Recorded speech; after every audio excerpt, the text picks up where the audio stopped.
প্রিয় ভাই বাবারা, সবার খেদমতে সালাম জ্ঞাপন করছি।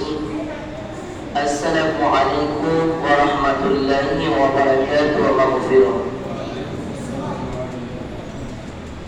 সর্বপ্রথমে মহান মুনিব, মহান মালিক আল্লাহ জাল্লা শাআনুর দরবারে আমরে মনকে জ্ঞাপন করছি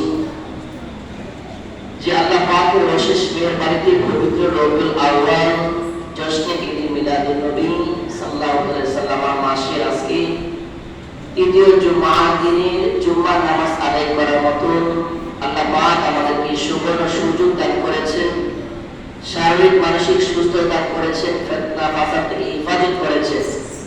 সবার আগে আগে পৃথিবীর সর্বশ্রেষ্ঠ স্থান আল মসজিদুল বাইতুল্লাহ, আল্লাহর ঘরের মধ্যে আসার মতো সুযোগ দান করেছেন। যে মনিব মায়া করে দয়া করে নিজের থেকে আমাদের প্রতি রহমত করে বরকত দিয়ে এই জুমার নামাজ আদায় করার সুযোগ প্রদান করেছেন, সেই মনিবের দরবারে প্রাণ ভরে মনে শুকরিয়া আদায় করছি। সবাই বলি আলহামদুলিল্লাহ। অগণিত দুরূদ সালাম সালাতু সালাম সেই নবীজির উপরে যে নবীজির উপর আল্লাহ নিজে দুরূদ পাঠ করেন। অগণিত দুরূদ সালাম সেই নবীজির উপরে যার কারণে আল্লাহ পাকুল কায়নাত সাজিয়েছেন। অসংখ্য দুরূদ সালাম সেই নবীজির উপরে যার কারণে আমরা ঈমান পেয়েছি, ইসলাম পেয়েছি, অসংখ্য নিয়ামত পেয়েছি।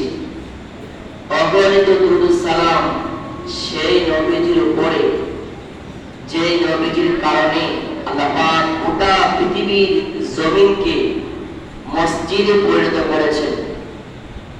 সেই নবীজির কদম মোবারকে প্রাণ ভরে মন ভরে দুরূদ সালাম সালাতু সালাম পেশ করছি। আমরা বলি আল্লাহুম্মা আমিন। আমার প্রিয় ভাই বাবারা, পবিত্র ঈদ মিলাদুন নবী চাঁদ অর্থাৎ দয়ার নবীজির শুভ আগমনের চাঁদ। উলামায়ে কেরাম কিয়ামত পর্যন্ত মিলাদুন নবীর শান শরবত নিয়ে আলোচনা করে। আল্লাহ পাক কোরআনে বর্ণনা দিচ্ছেন যে আল্লাহ এবং তার হাবিবের কতটুকু শান, আল্লাহ এবং তার আল্লাহর প্রশংসা যেমন অতুলনীয়, কোন কুল কিনারা নাই।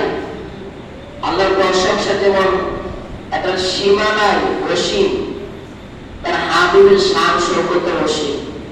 আল্লাহ পাক নিজে ফরমান, আমি যত জায়গার জন্য রব, আমার হাবিব তত জায়গার জন্য রহমাতাল লিল আলামিন, রহমত।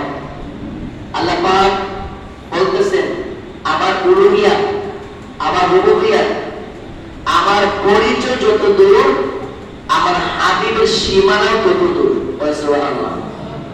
যেখানে রব সেখানে রাসূল, যেখানে রব সেখানে রাসূল। তাহলে আল্লাহর প্রশংসার শেষ নেই, তার হাবিবের প্রশংসার শেষ নেই।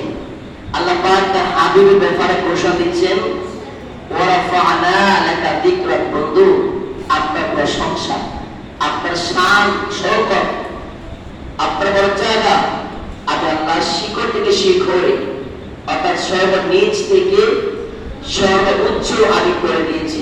সুবহানাল্লাহ। যেটাকে আল্লাহ বলতেছেন আমি সর্বোচ্চ করে দিয়েছি, আমি বুলন্দ করে দিয়েছি। আল্লাহ যেখানে উঁচু করে দিয়েছেন, আল্লাহর সাথে কি কেউ পারবে? আল্লাহর সাথে কেউ পারবে না, এটা চিন্তা করা যাবে না। আল্লাহ যেখানে বলছেন আমি আমার হাবিবের সাথে উঁচু করে দিয়েছি, তো আল্লাহর মতো উঁচু করা কারো সম্ভব নয়। তাহলে কোরআনের আয়াত আছে, কুল্লাউ কানাল বাহরু মিদাদান লিকালিমাতি রাব্বি